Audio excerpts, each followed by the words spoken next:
5, 4, 3, 2, 1.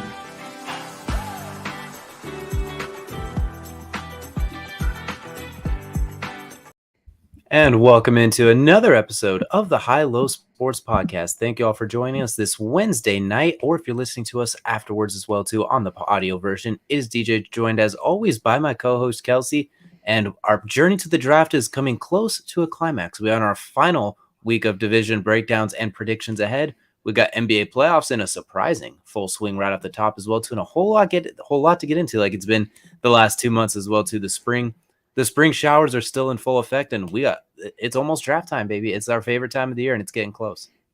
Yeah, it's draft time. These playoffs are wild right now. Let's be completely honest about it. It's such a fun time. We have so much going on. Baseball. I mean, God, baseball's off to a hot start itself. It's been a whole lot of fun. There's been a couple postponements. The weather hasn't been great for baseball, but you know what? That's okay because the action on the field. I mean, you can't beat it right now. It's action everywhere. Let's just put it that way.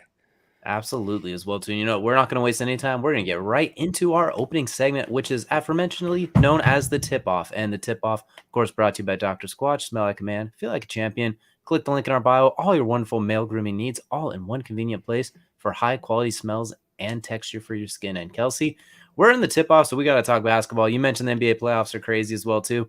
We're just going to jump right into this. What stuck out to you so far? Most of these series are about 2 to 3 games in. Give me a couple of your early headlines.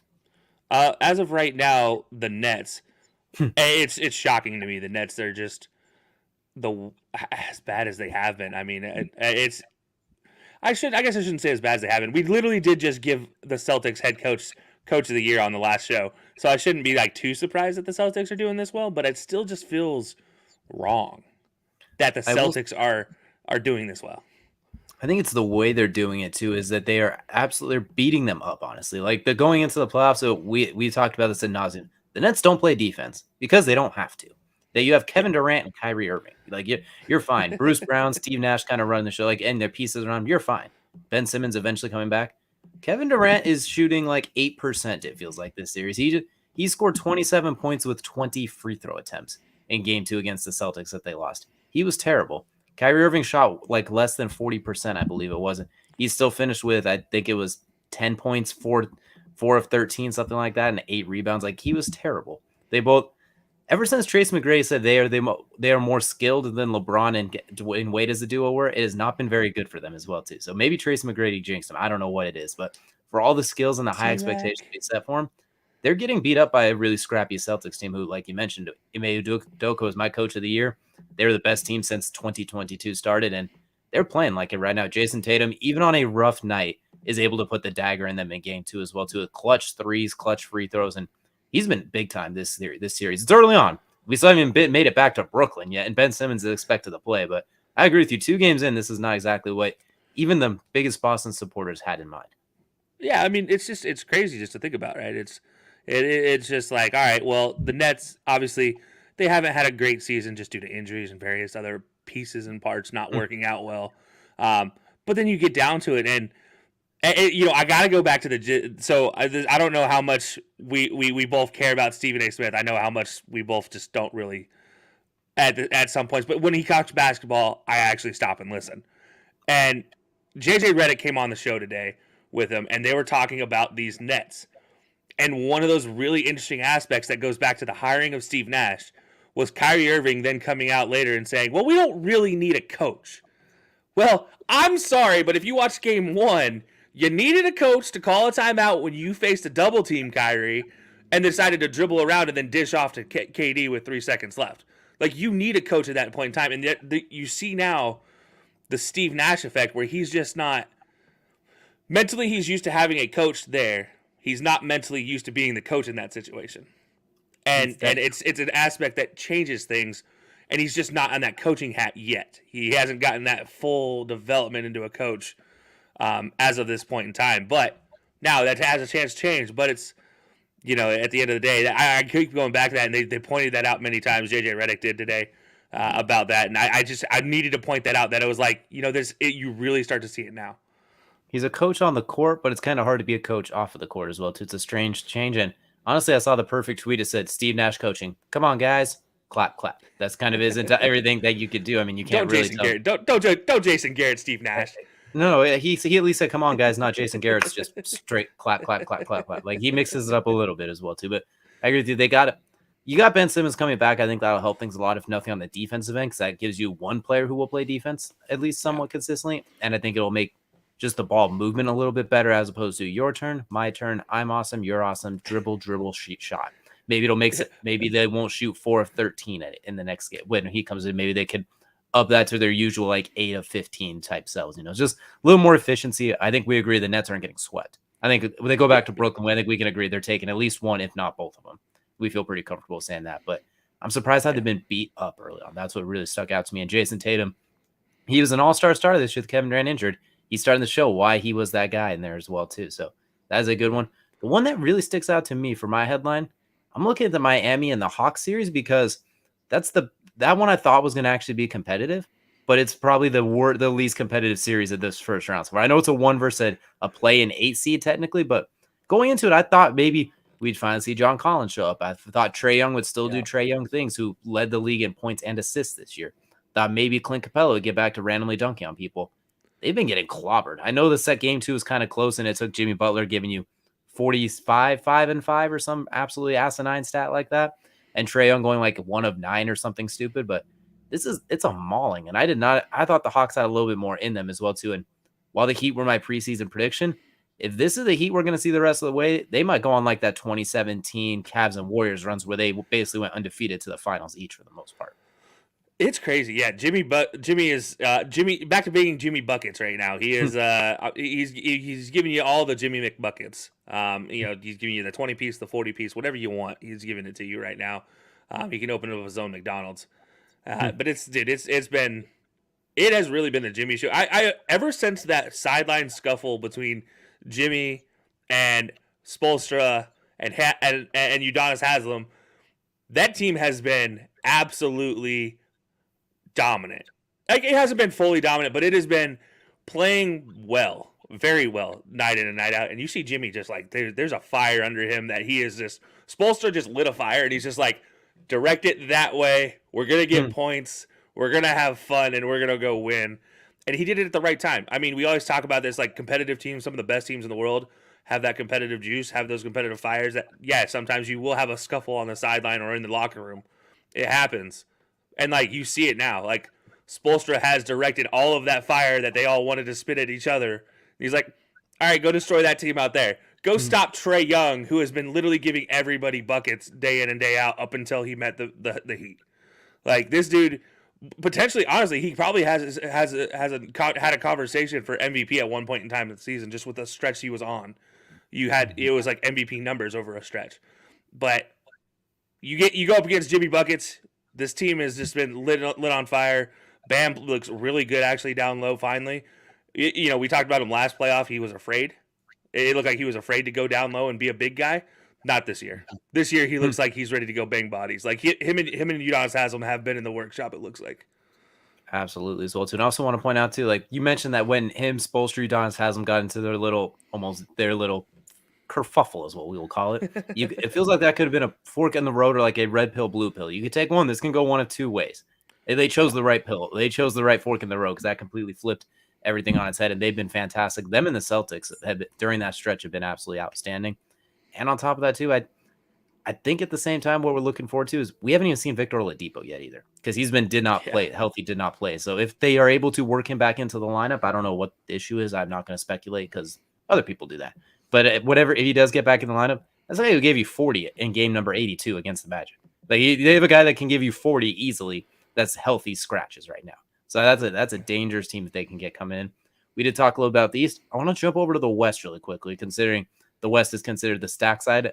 What are your thoughts on the Pelicans stealing game 2 from the Suns? Brandon Ingram giving you almost 40, looking like, hey, Lakers, you probably shouldn't have traded me after all. A good, smart move on you. And then Devin Booker going ballistic until his hamstrings act up on him while dapping up a kid with a fist bump too. First of all, thank you for pointing that out because that definitely best image so far of the playoffs was Devin Booker giving that small child a dap and then just getting back up. That was fantastic. And on top of that, hitting the fadeaway shot before it as well. fantastic to watch.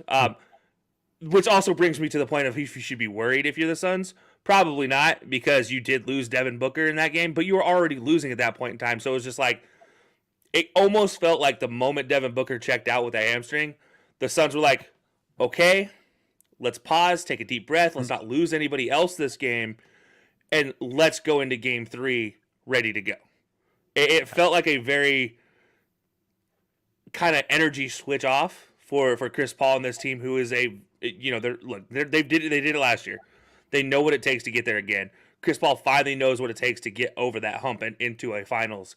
So I'm not so worried about it, but I will say this. Brandon Ingram has long since been telling the Lakers, you should have never traded me, with his play on and off the court. Last year, he was fantastic. Honestly, if he could just stay healthy, we'd be talking about this guy in the era of Jimmy, as far as like not the upper echelon of stars, but right there in that B tier, like that one B tier of stars. Donovan Mitchell, Jason Tatum right now is there. Jimmy Butler's there. Karl Anthony Towns is right there. I think you could honestly say Brandon Ingram would be there if he could just stay healthy. Absolutely, and I honestly, and CJ McCollum, what a huge addition that has been for them as well too. Like that's weirdly, this is not a good look for Zion as well too, because they look darn good without him. If he can come back and you can get the Zion of last year when he played 60-something games and averaged 60% from the field because every play was a dunk for him. If you can get that healthy Zion with this squad, Pelicans could be dangerous, but we'll have to see how that whole thing plays out. Last playoff series I want to touch on with you before we move on: the Grizzlies firing back. Answering back to the Timberwolves with not only getting the dub back, but getting a 28-point victory over the top of them. I think they had 7 guys scoring double figures as well, too. John Moran with 23 and 9 or something ridiculous like that. Do you think this series will go long, or do you think the Grizzlies flip the switch and this is maybe a 5-game series? Man, first, it depends. This is why I look at this one, and this depends purely on Karl Anthony Towns. And honestly, I'd even add in a little shaking of Pat Bev in this. And that hurts me to say it out loud. But Karl Anthony Towns, if he could dominate Steven Adams like he did in Game 1, I think this could go a long series. But Game 2, Steven Adams is like, no. Hold on, young buck. Let me teach you some lessons here about what we do down in the Southern Hemisphere, and when you try to body me up. And that dude's country strong. Like, if we talk about country strong people, Steven Adams is the definition of country strong, and he will throw people out of the paint and with no problem. And he did that in Game 2. He literally said Karl Anthony Towns down for most of the game. I mean, it's an embarrassment of riches when you have your worst starter at Steven Adams for the Grizzlies, and then you have Desmond Bane giving you 18 points. Obviously John Morant one rebound shy of a triple double. It was a fantastic showing from the Grizzlies all around, and this is the Grizzlies that we're all afraid of. Everybody in the world is afraid of the Grizzlies that showed up in Game 2. I can't wait to see Game 3 when they head back to Minnesota, who's been looking forward to a home playoff game for how long now? Since Jimmy Butler was there, I think. Yeah, since Jimmy Butler was playing there. 12, yeah. It's been a long time coming, and I'm looking for Anthony Edwards as well, too. I think he is going to show up big in Game 3. I think him and John Morant could be an explosive back-and-forth battle. Anthony Edwards, kudos to him. He proved me wrong. I thought when coming out of the draft, I was a little shaky. I maybe took his comments about wanting to play football instead of basketball a little bit to heart there. He's not only upped his game since he got to the NBA, he's not only came to the NBA as the number 1 pick, he has upped his game every single level. He's a future perennial all-star. He's fantastic to watch. He's caught in so many bodies before the age of 24 dunking on people. It's not even fair, and there's plenty more to come. I think he's going to come out with a big Game 3 and I think him and John Morant's going to be explosive, and I think he might end up being the X factor because I expect Cat to give you 20 and 10 at least. Even I expect that from him. When he does worse, that's when it's he has to. I mean, he really has to for this team to work. Exactly, and I think Anthony Edwards, for them to possibly steal Game 3, he might have to get you 35 again. I think he might have to go something like that, especially if John Morant is back feeling himself again as well too after that rough Game 1 with his Michael Jordan posts and stuff like that on Instagram. I think this is what we're going to see moving forward from the Grizzlies. Anthony Edwards is going to have a hold my beer, young guys, I'm coming in sort of moment. So that's he's probably real fun. I'm glad you brought up the football conversation because he's probably caught more bodies playing basketball than he ever would have playing football. It's only been 2 years. It's crazy. Exactly as well too. Well, we mentioned football. We have plenty more NBA to talk about as in the weeks coming forward. But if you need more NBA fix, check out our TikTok page where the third member of our team, Max Cohen, the guy, has been doing breakdowns of each NBA team as well too, moving forward all the way up through the playoffs as well. So keep an eye on him as well. Keep an eye on there as well too to get your NBA fix. We will have more coming up in the oncoming weeks as well, too. Don't think we're skipping out on you.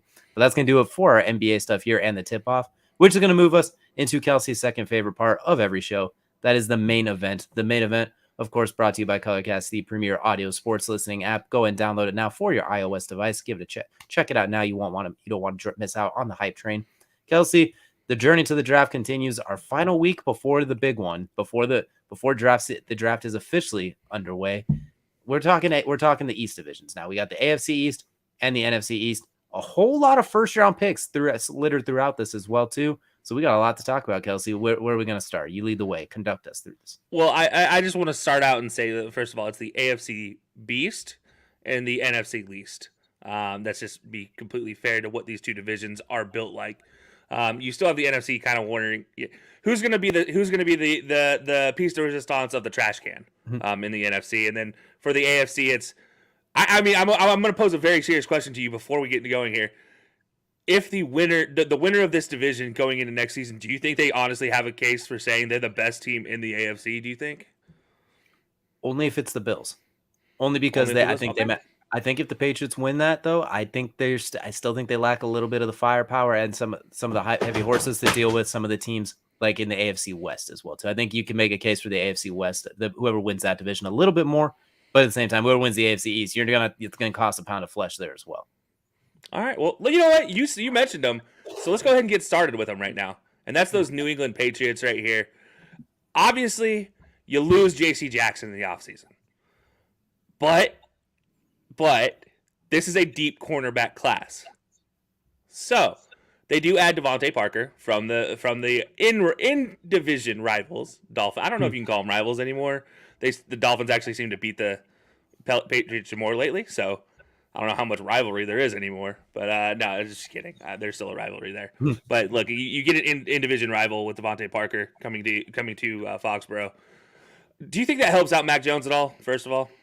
It's funny because Devante Parker's best game as a pro came against Stephon Gilmore in like 2018 or 2019, whatever day it was, when he just randomly cooked him for like 100 yards and 2 touchdowns. It's the only time we've ever really seen Devante Parker look like the kid that coming out of Louisville, who I thought had a chance to be the best receiver in that draft. I thought he had a really good case. He just can't stay healthy. If he stays healthy, I like him as a pickup, a tall, fast, athletic receiver. It's a nice Kendall Bourne and Nelson Aguilar mixed together type thing if he could stay healthy. So I don't hate it, considering you give up really nothing for him too. What I don't like is that you let J.C. Jackson walk out the door right after you threw Stephon Gilmore out the door. Like your position of strength has quickly turned into a giant hole, which I have to imagine they might be looking to address in this draft as well too. So I'm gonna head over to you, Kelcey. Pick number 21, first round for the Patriots.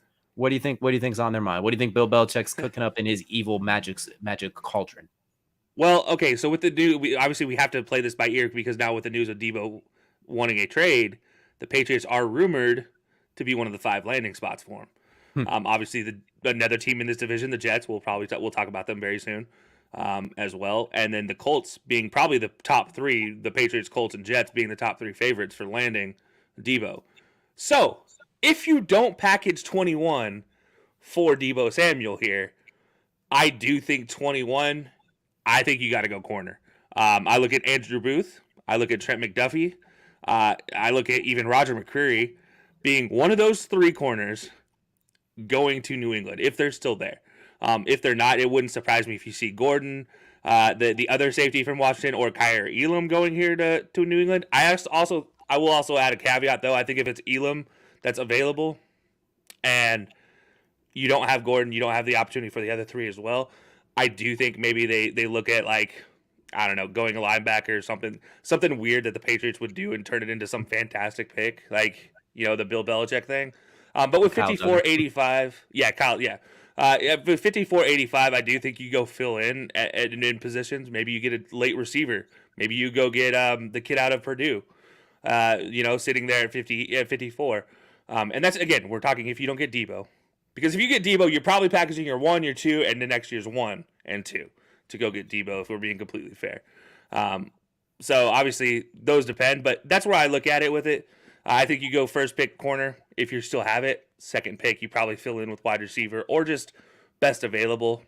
Seems like a very safe option for the Patriots.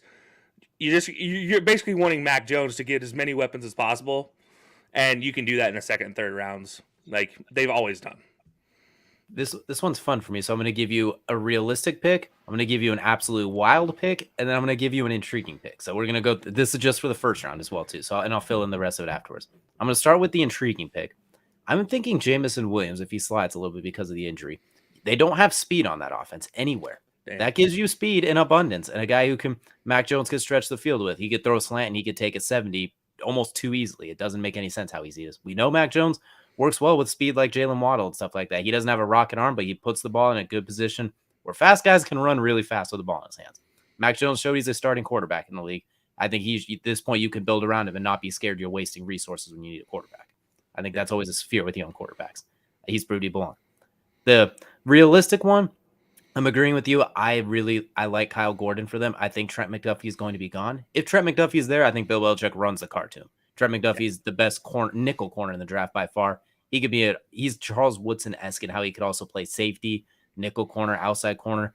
My concern is he got no picks in his senior year, but he ended up with like 4 sacks too. So like, I think he's one of those guys who's going to be a better pro than he was a college player. Kenny Moore, anybody? That's what I'm saying. Like, I think he could be very, very versatile. Kenny Moore, a former Patriot as well too. Fun fact as well too. The absolutely asinine one that I could already see you that it's the steam's already coming out of your ears, but I think it's unnaturally possible is if Kyle Hamilton does slip, Bill Belichick getting his hands on that absolutely versatile monster as well. I don't think he's going to slip to 21, but all these rumors about him slipping, we saw it last year. Jeremiah Wusu-Cornrow, we had him as a 12th overall prospect, slip to the second round.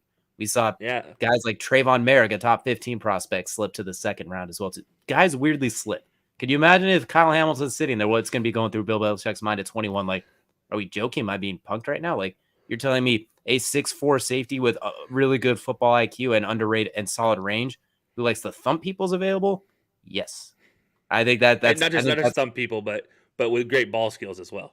Exactly. So I think if he slides there, look out AFC East. The Patriots might make me eat my words back. You know what? We are the best team in the AFC East because now we got playmakers on defense to go that we've been losing. So that's unlikely. But it's something to think about, too. Maybe I'm warning the rest of the other 20 teams ahead. I'm like, look, don't overthink this. Just take him so the Patriots don't get him at this point. Yeah, you know, it's funny you say that because I actually did a mock draft today, just one of the little demo mock drafts. And he actually fell to the Patriots, and that's exactly where he went, was Kyle Hamilton to the Patriots. And it hurt me to watch, like to just sit here and witness this entire mock draft, and here he goes to 21. And I was like, how? How is Kyle Hamilton a top 5 player in this draft, depending on how high you rank him? How is he going to fall to 21? And I, you know what? I witnessed it today, and I saw the scenario play out, and it is actually a complete possibility, and it does make sense. There is an argument for it. I don't like it. I would hate to watch I mean, literally, you just give the Patriots the most dynamic defensive player in this draft, and you're just like, all right, Bill, let's see what that mad genius can come up with this time. Like, that's just, I mean, you basically just gave, the keys to the castle to Bill Belichick if you give him Kyle Hamilton. I do want to go back to your Jameson Williams pick, though. I do like that. And the one thing with Mac Jones is, you mentioned it, he's not like a big arm guy, but he does have a good arm, but he's really timing based. And Jameson Williams runs a consistent route every single time, and that's huge. Is he can run consistent routes for somebody like Mac Jones. They can connect very easily. I also want to maybe mention this, and a guy that's, again, talking about falling down boards, John Mechie, in a second-round pick potentially. And you talk about getting that speed, getting that awareness, and those are two guys that have worked together as well. Potential. So Kyle Hamilton in the first round, John Mechie in the second round, Patriots taking the AFC East. Maybe not that far as well, too. But that hurts to think about, right? They're in a really good spot right now, and I think we both agree Mac Jones, for all the talk about him last year as a prospect, he's proved he's a starting NFL quarterback. I think he's proved that, and he's made a Pro Bowl too as an alternate, but he has proven he can get the job done. So I look for them to build around him a little bit as well too. So that'll do it for the Patriots. Where do we want to stop in next? Who's next on our list? You know what? Let's just go ahead and get it out of the way. I talked about the in-division rival, Miami. The future co-owner, Tom Brady, potentially of Miami, if you believe the rumors to be true. But we'll go to the Miami Dolphins. And this is a rare sight. They went from having all those picks to no picks. Exactly. And the biggest thing I want to talk about, obviously losing Devante Parker, only having 4 picks, but oh my God, you get Tyreek Hill. And Teron Armstead on top of it as well, too, for like a co-biggest addition on top of it. Yeah, and that's just it. Like, we could. The problem is we couldn't put Teron Armstead in here just because it was like, Tyreek Hill is and we don't have room for one that's 6'5" and 300 pounds when you have the cheetah in there already. Like we're trying to keep the cheetah happy right now at this point in time. It feels like, and I do want to ask you about that. How do you keep the cheetah happy when he goes from Patrick Mahomes to Tua? The Mike McDaniel effect.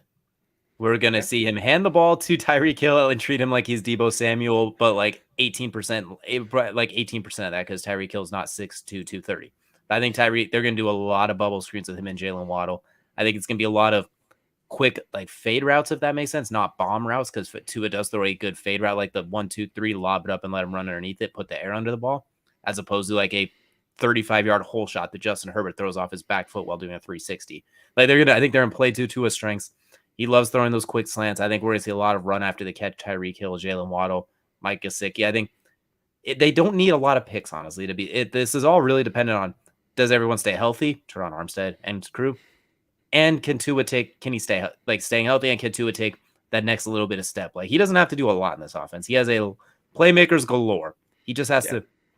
He has to be on time, keep the offense rolling, and let his players make the big plays. Their running game's going to be shaky, probably. I mean, it's going to be probably in the 20s. You don't have a premier running back and your offensive line's not mauling. So I think at this point, there's not a whole lot of needs. I think it's just, what does Tua have available? Like this is, I don't want to say his make or break year because he's still such a young kid and he might go somewhere else and be just fine. Miami hasn't exactly given him a fair shake in his 3 years, trying to trade him every other week, it feels like. But there's not a whole lot else to add at this point that you can. So at these picks, just pick the best player available, maybe grab some offensive line depth, maybe some linebacker depth. Like this draft is not for the Dolphins. They had all their picks already. They moved around and traded them. Like this is for them. It's just, let's get everybody healthy to the regular season. Yeah, I actually think that's a great idea. And also I wanted to, I talked about giving the keys to the castle to Bill Belichick if you got Kyle Hamilton. Mike McDaniel, goodness gracious, going from Deebo Samuel, who was a gadget guy himself, to now Tyreek Hill. I mean, I honestly look at this and I think Percy Harvin in college, as far as what he was just able to do on the field, getting, jet sweeps, getting handoffs, getting bubble screens, getting tunnel screens, getting weird little jagged, slant routes that don't make sense physics-wise. Like, they don't make sense to run the route for anybody other than somebody who runs a 4.240. I look at a lot of those type of routes, and Tyreek Hill, while he's always been known as a go-get-it guy, or he'll be downfield somewhere just getting open because he's just that much faster than everybody else, I think we might see Tyreek Hill in a very different look because he'll be catching the ball around the line of scrimmage here and then taking it with a lot of running after catch. Plus, you add in Jalen Waddle, who we didn't even talk about yet, who can do the same exact things that Tyreek Hill can, but with a bigger body. And you still have Mike Gesicki to be that big body. Like, just go stand at the first down marker and be like, yeah, I'm here. You're fine. I look at this these 4 picks, and honestly, maybe you go get a running back that's falling on a lot of people's boards, like Brian Robinson Jr. from Alabama. Just a big banger. Just somebody that can just go and get you some yards, because right now you don't have that. Ahmed is not that guy. Gaskin is not that guy. Those guys are very much kind of off the edge, not really going to be a power back in the middle. Go get Brian Robinson to run right up the middle for you. You know what? Solve that problem right there. Potentially a center can fall down to you right there, a guard. Get some interior offensive line help. Obviously, you did a great job filling the tackle role in free agency, but you do need some interior line. So with these 4 picks, I just kind of look for that. And maybe looking at taking a whole shot in the 240 range on somebody who's like an edge. Maybe the kid out of Virginia who ran a 4.4 as a defensive end. It's like, why not? At that point in time in the 247, if he's there. Obviously, that's if he's there. But I think that could be something they do just to see what happens. But I think with their 102, 125, I think those are just just get something, hopefully, to just fill in depth. The draft is they're definitely chilling on the draft day. They're not putting a whole lot of effort into those, especially those first couple days as well too. Like they're gonna be chilling. So that'll do it for the Dolphins as well too. Where are we heading off to next? Oh, we're gonna head from sunny South Beach to, well, it's not so sunny right there right now, and that is the Meadowlands. We're gonna go to New York to the Jets. Now this is a different story here, where they have plenty of picks. Yeah, this is the complete opposite. So now you have 2 top 10 picks and then 2 first 7 picks in the second round. I mean, you have basically what is essentially 4 first round picks here if you really get down into it. And I mean, DJ, they get CJ Uzoma in the offseason, a big help for a tight end, getting Zach Wilson kind of that safety play. We saw what he did with Joe Burrow. CJ Uzoma came to life in a bunch of games for Joe Burrow. He can do the same thing for Zach Wilson now, obviously, depending on how that knee does. But what do you see them doing with these 4 essentially first round picks now that you lost Marcus May and you still have a lot of holes to fill? Okay, I'm going to let you pick yours first, but I want to just point out that they have 10% of the first 40 picks. That's all you need to know about what's going on right now. So I have a fun thing with the Jets here. I'm going to go on a wild tangent with them. So I'm going to let you get your picks out of the way first before I go on my random conspiracy theory massive web that I'm going to have to construct. Okay, so if I'm going through this with the Jets, I think number one, you got to go Ike Ekwonu. I think he is number one at that 4 spot. The only other exception to that is if you have Sauce sitting there at 4. Those are my 2 options. Again, this is all withholding that Kyle Hamilton isn't off the board already. I'm assuming he would not be off the board, or he would already be off the board. So I'm going with Sauce Gardner, Ike Ekwonu. There, just help out their depth at both tackle or corner. Take your pick. They need both. 10, you do the opposite. Whatever you didn't get it for, you get the opposite at 10. You can potentially get Derek Stingley Jr. if he falls to that 10 spot, which a lot of draft boards have him falling to that 10 spot. You can potentially get George Karlaftis as an edge here as well. You can get any one of the interior guards here. You can get Kenyon Green, Zion Johnson sitting there, Tyler Linderbaum. I mean, there are people for days. And I think the top 10 picks have to be solid, safe, efficient picks. You can't miss. Exactly. Your 35 and 38 picks, however, let's just say if there's some dudes sitting there and they've slipped for some reason or another, take your shot. But I do want to add, David Ojabo, with the injury, has slid down a lot of boards into the 40s and 50s range. 35, 38, I'm taking a flyer. If he's there, like, here you go, here's my card. I will take the guy that I like a little bit better out of Michigan for a value pick. As I like Aiden Hutchinson a lot, especially now that I've watched a lot more tape on him. But value specific, David Ojabo is a value pick, especially after that injury. You're going to get some quality play out of him day in and day out once he's healthy. That's just going to happen. And I think this Jets team, again, we talked about this last year. You need 2 drafts, 2 off seasons for this team to really be comfortable. And you got a lot of picks to work with here. And honestly, the first 2 you can't miss. The second 2, I would take some flyers on. I think we kind of said it last year. Your 2 drafts to win, you have plenty of picks. They did well in the last draft. I mean, Elijah Vera Tucker, players fantastic. Like that, they did well. With the question here is, what do you think of Zach Wilson? That's what we got to figure out. Not us personally. It's we didn't see enough of him last year. He was injured and the team was a mess. We knew this was going to happen. So the only thing you can do with these picks is you got to figure it out. So here's what we're going to do. Number 4, I agree with you. Ike Ekwonu or Evan Neal. I'm taking one of those 2 is going to be there. I'm taking one of those. I'm building that offensive line. So that offensive line will have Mekhi Becton, Elijah Vera Tucker, and one of those 3. I'm building a young offensive line. I'm going to have a brick wall in front of Zach Wilson. So if he is the guy, he will not be touched. He will not get hurt again.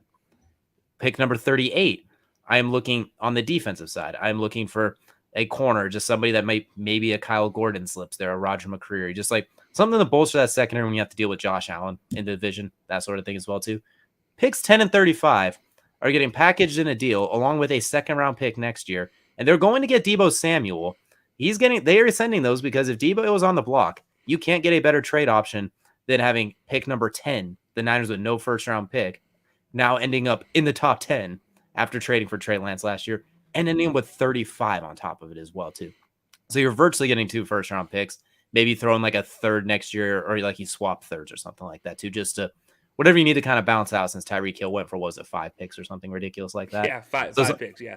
5 all later of the draft, later in the round picks. So you package that in. You bring in Deebo Samuel to help out Zach Wilson. So you now have a brick wall in front of him to keep him alive and safe. At 38, you pick a defensive playmaker just to add to that. They have a good front line with guys like Franklin Myers, Quinnen Williams. They got a squad there. CJ Mosley still there at linebacker. You do have to replace Marcus May. Maybe you find a safety at 38 like Lewis Seen, or maybe you get a corner. I like Bryce Hall, the corner. You just bolster the secondary a little bit. I like Ashton Davis, just add some playmakers. Then you go get Deebo Samuel, the ultimate playmaker to help Zach Wilson. CJ Uzoma at tight end. You got Elijah Moore, who had a really strong rookie campaign last year. Corey Davis, when he's healthy, is nice.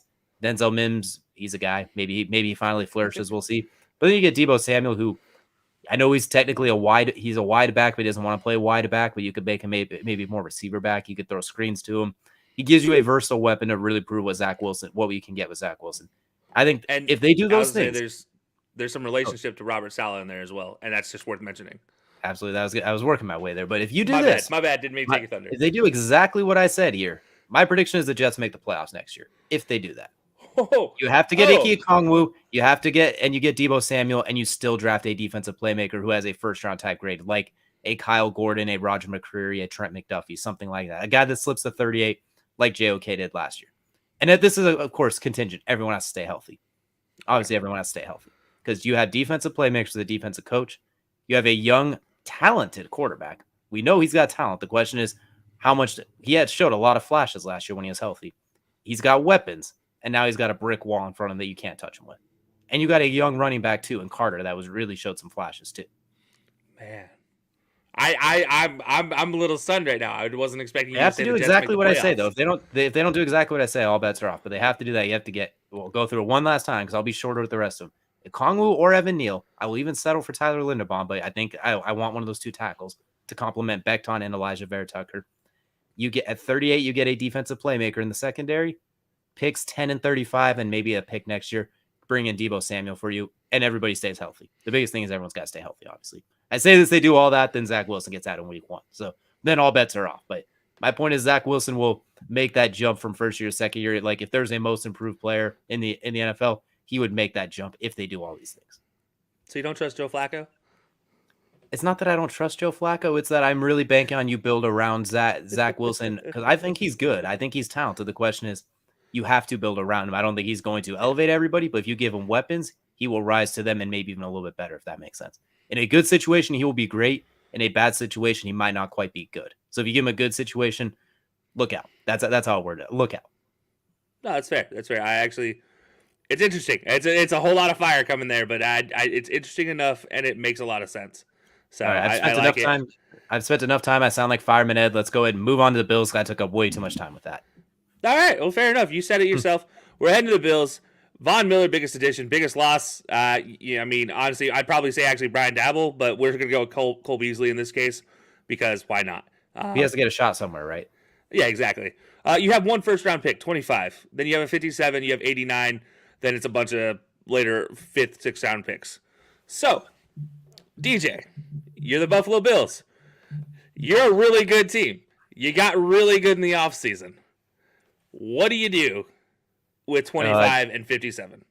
Arguably the most complete team in the AFC when you look at it top to bottom as well, too, with how they have everything. Maybe if there's a good corner there that I like, I take him just while Tre'Davious White's coming off of the injury as well, too. So I like a corner there as well. Or I take a flyer on a running back, either Breece Hall or Kenneth Walker. You normally don't take running backs in the first round. I know the golden rule. But at 25, maybe you take a flyer on one of them because you don't have that many needs. Just something to kind of make it so you don't have to run Josh Allen up the middle every damn play.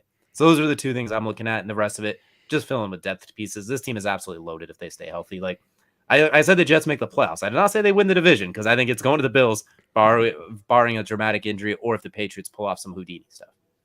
No, that's, you know what? I don't hate those ideas. I especially personally, I think they could go Breece Hall. I think that's the guy. I mean, really, that is the guy for this offense. He can catch it. He can run it. We've all seen what he can do with his hands in the receiving game for Iowa State. He had Brock Purdy throwing him the ball. Brock Purdy is not Josh Allen. Josh Allen is a cannon of a quarterback who has one of the best dump-off plays in the world because everybody's expecting him to throw it 60 yards deep. And that's, speaking of throwing it 60 yards, well, he just re-signed Stephon Diggs to a contract to continue to throw him 60-yard bombs consistently. This team is Gabriel Davis. We saw what he did coming at like, oh my God, that guy's going to be filling in a lot of roles this year. They have no problem losing Cole Beasley for that. But I do say there is an opportunity here if, again, somebody is falling, one of these wide receivers is falling, by all means, sprint the card to the table and go get a Jameson Williams, go get one of these guys, whoever the fourth receiver is that's falling, because that's usually who it's going to be. So like you look at this: Chris Olave, Garrett Wilson, Drake London, Jameson Williams, John Mechie, Jahan Dotson. I can keep going. Sky Moore, whichever one of these guys is your fourth on the board that is falling, pick him, and then you can get Breece Hall with 57. Nobody's looking at running backs until round 3 at this point in time, is what it looks like. Like, you have tons of picks here, and the Bills, they don't need a ton of holes. They don't have a ton of holes to fill. They just have depth they need to fill. And I think that's a big part of it. Here's a crazy idea for that as well, too. 25, you take like the corner, something like that. What about a Wan'Dale Robinson at 57 if he's hanging out? Oh, my God. Just gives you that. A wide back again. Exactly. Just a versatile player to mess around with Josh Allen as well. So you just have those different options. And let's not forget, they signed OJ Howard, if I'm not mistaken, as well, too. I think they brought him as a second tight end. So they can bring in some big formations as well. Josh Allen throw a fade ball up there to a 6'6" guy. So to him and Dawson Knox in a 2 tight end set, Stephon Diggs and Gabriel Davis, who's also 6'5" on the outside. Brian Dow was probably looking back like, damn, I know I'm a head coach now, but can I come back? That sounds like fun. I want to deal with that as well, too. So Bills, I think, could very easily be the most complete team in the AFC going to next year as well, too. But AFC East was a lot of fun, a lot of spice. But now we go to Kelcey's favorite division, the NFC Least as well, too. So Kelcey, go ahead and let us know where we're starting at. Go ahead and take it away. You know what? Why not? We're going to start with the Big Blue. We're already in New York talking, in Orchard Park up there. Well, this is safe travel right back down to the Meadowlands. And we're going to talk the Giants. Again, we just talked Brian Dabble. Biggest addition is Brian Dabble. Your biggest loss is Jabril Peppers. You have, again, just like the other New York team, 2 top 10 picks and a late first-round pick, essentially, with that 36. You got a lot of options. You got a lot of holes, though. And number one hole I look at is that safety role. And I swear if Kyle Hamilton is there at 5, you sprint the card to the table and you get your future safety for the next 15 years. You're welcome, New York Giants. That's it. That's my answer. And then you use offense for your other 2 picks, especially offensive line. Definitely need to be the hole you guys fill. If for some reason Kyle Hamilton's not there, offensive line with your first round picks, in my eyes. Like, that is your biggest hole. If you're the Giants, you have safety and you have offensive line. Take the best available between the 2, which is Kyle Hamilton or offensive line. Weirdly enough, I'm not as high on the Jets as I was, or on the Giants as I was with the Jets. I don't think that this draft can flip them into a playoff contender, even though their division is significantly easier. The jury is still out on what Daniel Jones can do. Will Brian Dabble be able to transform him? Like, what's going on there? We got to figure that out. Healthy. Exactly. So I'm going to keep mine quick with them. 5th pick, I'm going Charles Cross. Unless Evan Neal or Ike Okongwu was there, but I think both of them are going to be gone personally, at least how I have it playing out. If the Jaguars and the Jets are smart, they'll both be gone. That's still to be seen. So I like the idea of Charles Cross at 5. Get an offensive line in front of them. See if you can revitalize it. Let play 6 with the Panthers play out. Maybe someone trades up. Then you have a chance with Kayvon Thibodeau or Sauce Gardner or Kyle Hamlin. You take one of those. Absolutely. Maybe for some reason Aiden Hutchinson is there, which I doubt it. But one of those 4 guys is going to be available at 7. It's inevitable. One of them is going to drop. So take one of them, bolster your defense. 36, take anything besides a receiver, because you have the most money spent on your receiving room in the NFL, and they gave you 5 touchdowns. So you got to build around them as well, too. I wouldn't even hate going double dipping an offensive line. If you're going to trade James Bradbury, maybe they trade him on draft day for like a second, like a third or something like that, or use it as a package to swap picks. I don't know at this point. So honestly, they just need so many players, and we got to figure out if Daniel Jones is that guy. I think we already kind of know he's not that guy. We got to see if Brian Dabble can maybe up his game a little bit. So you spent all the money on receivers, give him a Charles Cross or an offensive lineman, then add some defensive playmakers. That's kind of what I'm looking at with him. This division is not too far off for them, but I think I'm still not sold about Daniel Jones. I'm really just not sure about him. No, that's fair. And you talk about a team that's not too far off. Well, we're going to move to a team that's probably not too far off if we're being completely honest. And they did add who is hopefully going to be their guy. And that's the new Washington Commanders. And their biggest addition, obviously, being Carson Wentz. Losing Brandon Scherf in the offseason. But they do still have a top 15 pick with that 11 pick. And then you have a 47. Where do you go with 11, DJ? You said that team that's not too far off. If everything ended today, like there was no draft and we just stopped now, they'd be my pick to win the division right now. I think They had like 7 one possession games last year and had a losing record in those with Taylor Heineke and the ghost of Ryan Fitzpatrick for a quarter. And whoever else played quarterback for them, I can't even remember. Carson Wentz, for all of his faults, he's much better than both of those guys. He can win you a lot of games. He's not afraid to just say, screw it, Terry McLaurin out there somewhere. He will get Terry McLaurin paid if he's not already going to get paid as he should. Antonio Gibson, you're not going to catch any more checkdowns probably, but he can run the ball. Curtis Samuel, when he gets healthy, I think it's a big upgrade from the quarterback. Even losing Sheriff, it's a good enough offensive line. It was a really good offensive line last year. Defense, we know about their defense. My Lord, do they have playmakers all over the place, especially when Chase Young gets healthy again. 11, there's a lot you can do here. I like a Derek Stingley or a corner like there as well too. I don't hate the idea of going with somebody like a Jameson Williams or a Garrett Wilson or one of these thousands of receivers just to air it out. There's a lot you can do here. I don't even hate your boy Kyle Hamilton. If he slips, he's there. Or they get another team that could use him as well. I feel like we're just going to keep saying Kyle Hamilton every time it pops up as an opportunity here. The Patriots one I was reaching, but this one I think is a realistic potential fit for him as well too. But if I had to slot somebody in for them right now, you know what, I'm going to go ahead and I'm going to go out on the limb. I'm going to say take Garrett Wilson here. I'm going to say you take an explosive receiver because Curtis Samuel, I'm worried about his health as well too. Like you give Carson's going to have Terry McLaurin, Garrett Wilson, and Curtis Samuel. 3 Ohio State guys. No pun, no, not purposely intended, but it just kind of worked out that way. Guys that could play in different roles. Terry McLaurin's your clear one. Garrett Wilson has shown the ability to be a 1-2, like complement other great receivers. Curtis Samuel's your wide back. He can play running back. Like just put a bunch of weapons around him. You have your defensive line still ferocious when they get healthy. Basically make the trade for Carson Wentz look really, really smart. Do everything you can to make it look smart. Mitigate any chance that it flops because Carson's a big play quarterback for better and for worse. You need big time playmakers to make big time plays. He will not keep your offense on schedule. He will lose you games with it. But my, oh my, if he gets into a groove, he will win you some games just by airing it out to those guys. So I say just give him every chance to win like the Eagles did that year he was in the MVP running. RPOs galore with him and Curtis Samuel.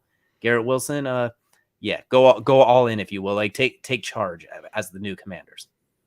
Wow, I really wish you didn't say that. Nope, you're mad because you didn't say it first, but I'm in full command of this mock draft right now. All right, whatever. We're gonna stop you on the Commander puns before we get canceled here. But no, I agree though that this is not a case. If you had not gotten Carson Wentz, my answer would be you need to replace Brandon Scherff here with 11.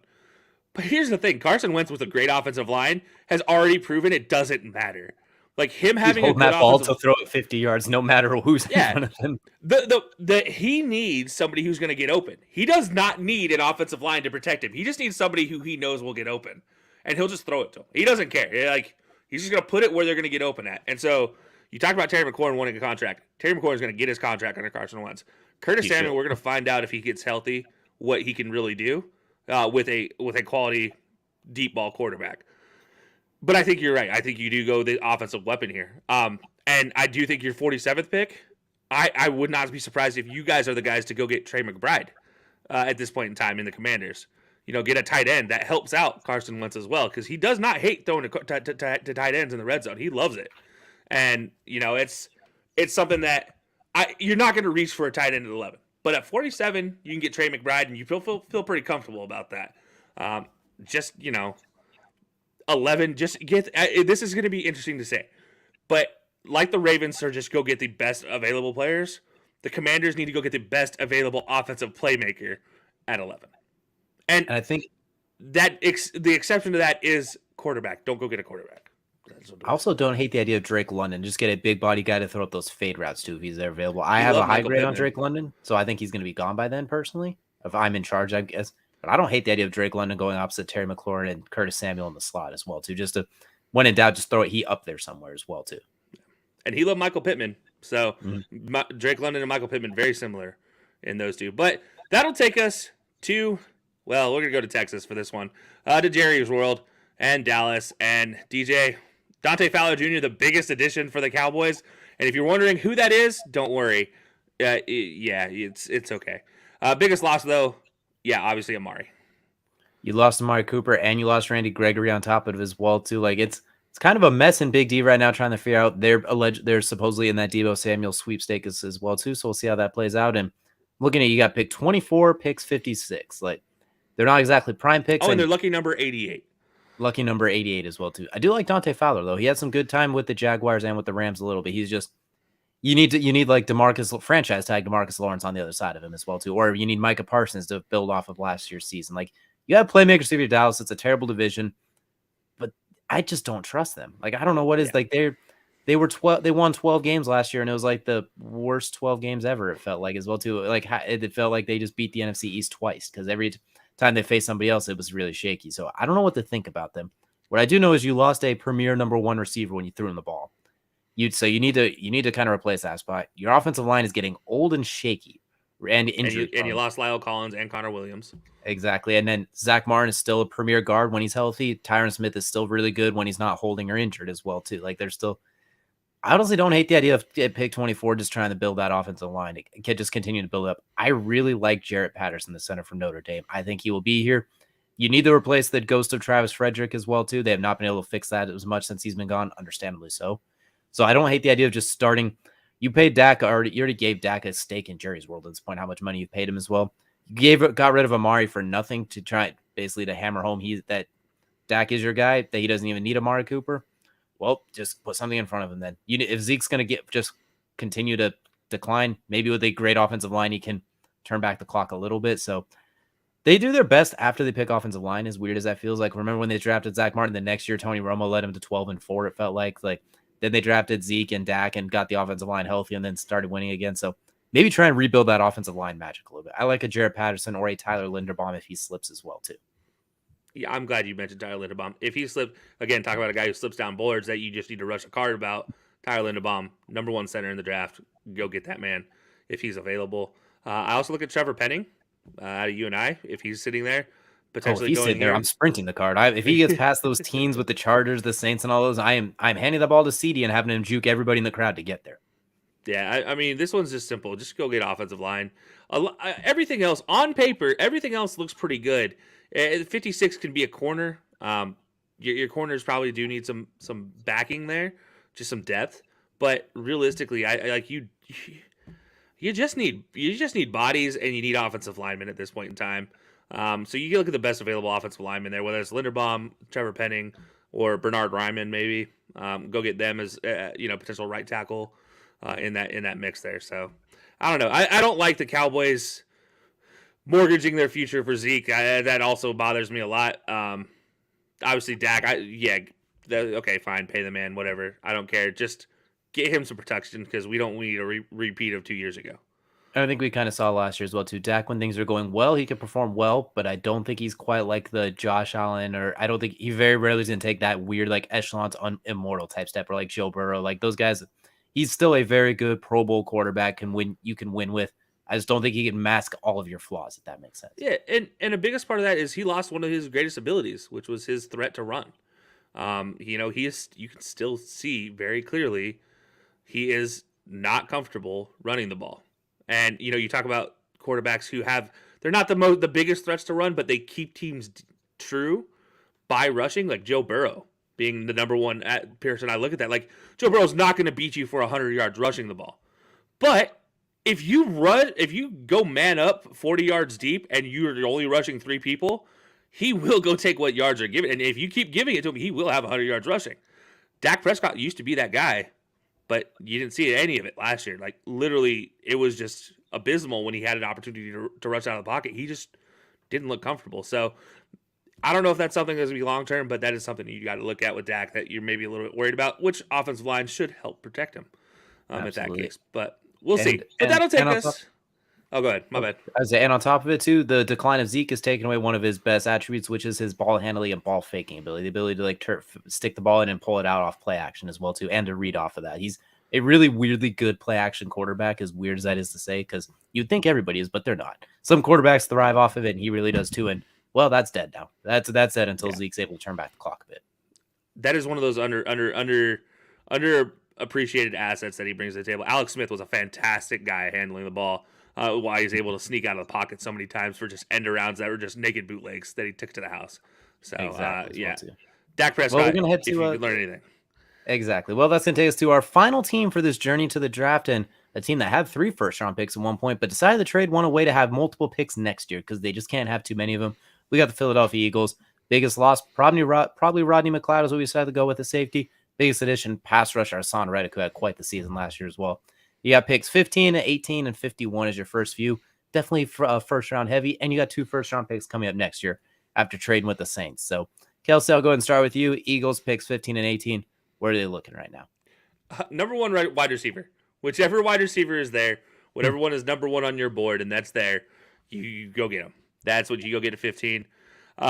18, I look at this as a defensive lineman, preferably Jordan Davis or Devonte Wyatt being the guy. If neither of them are there for whatever reason, if they go off the board at 16 and 17, which is a complete possibility for New Orleans and LA to go take them, you go get the best available linebacker there.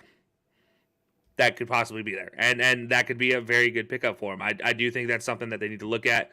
That is a coverage linebacker, not a rush linebacker. You have plenty of those.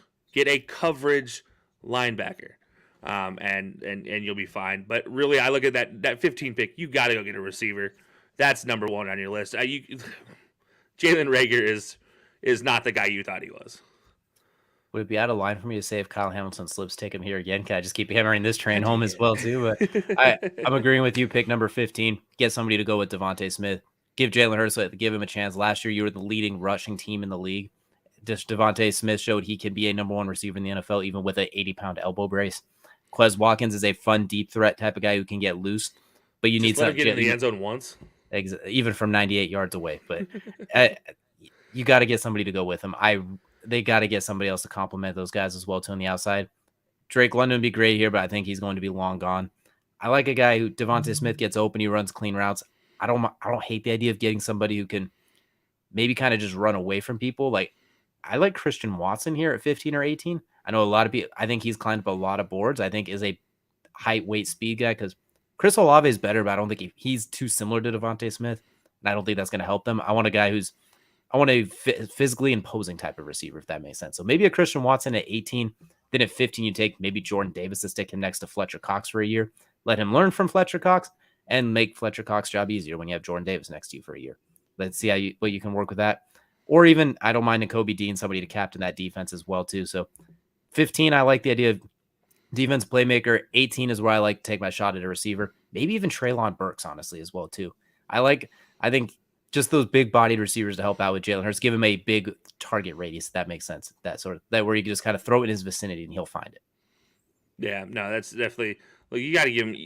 This is going to be make or break here for Jalen Hurts. They proved that with that trade with New Orleans by getting all the picks for next year. So Jalen Hurts is basically going to be fighting against himself this season, and hopefully the Eagles don't do what the Eagles have done recently with quarterbacks and kind of leave him out to dry. Hopefully they actually try to help him out. Now, granted, you mentioned Devonte Smith is a fantastic number one receiver. And he's proven his size does not matter. That 80-pound brace, he is able to run with it, cut everybody up. It's fine. And Darius Slay on the back end in the secondary looks still fantastic. Obviously, you lose Rodney McLeod. That'll be something you can address later on. Get one of these later safeties that are available out there. You'll be fine. But I do think, in the first round, you got to just fill in that receiver hole for sure. Or if you want to be real jerks, just continue to hammer home that we're going to be the best running team and get 2 offensive linemen and just kind of just reload up and just go with a full wall and run behind that with doesn't matter. Jalen Hurts and doesn't matter who. That works too as well too. And let Devonte Smith basically be your lone receiver. Go heavy set every time. So I'd hate it, but yeah, that's possible. It would be funny. Well, that is going to do it for our journey to the draft coverage. We have gone through the last 4 weeks, the last month. We've gone through every single team, talked about their additions, their losses, everything we want, which is going to lead us to, I don't want to call it the granddaddy of them all because that's a little bit, I think that might be trademarked, but we're going to be heading off to next week when we decide to do our final mock draft, going through all 32 picks and saying what we would do in their spots. Not saying what we think they will happen, but we're going to say what we would do in those situations as well too. So definitely look forward to that. We got our big board of the top 50 players we'll be releasing as well too. So keep track of those on our social media page as well too. I think we're going to have some surprises in our top 50s. I don't think everyone's going to be fully ready for that one. And of course, you can't mention it too. First round of live coverage, Colorcast, Twitter, Facebook, all of it. Be sure to catch us on there as well too. Jump in, drop some chats, join us. We're going to be doing the full live coverage like we did last year. And I can't wait for it, Kelcey. This is always one of the most fun events we do. Yeah, it's going to be an absolute blast. We had a great time last year. Raised some money for charity last year. That was cool. We're not going to be doing it for charity this year. We just didn't didn't find anybody this time for We'll charity. accept donations though. Still accept. Yeah, donations. if you guys have a charity though, by all means, you can same thing that we did last year. You donate and send the charity name. We'll donate in that charity's name. In the same fashion. Might even match your donation. Do some fun stuff like that. Let's not get hasty. It depends how many zeros are in that donation, but obviously, you have to respect the fact we do this for fun, so not for being paid. But guys, that'll do it for us today. Cannot wait for all the stuff coming up. As always, we appreciate you guys tuning in, and until next time, we'll see you later.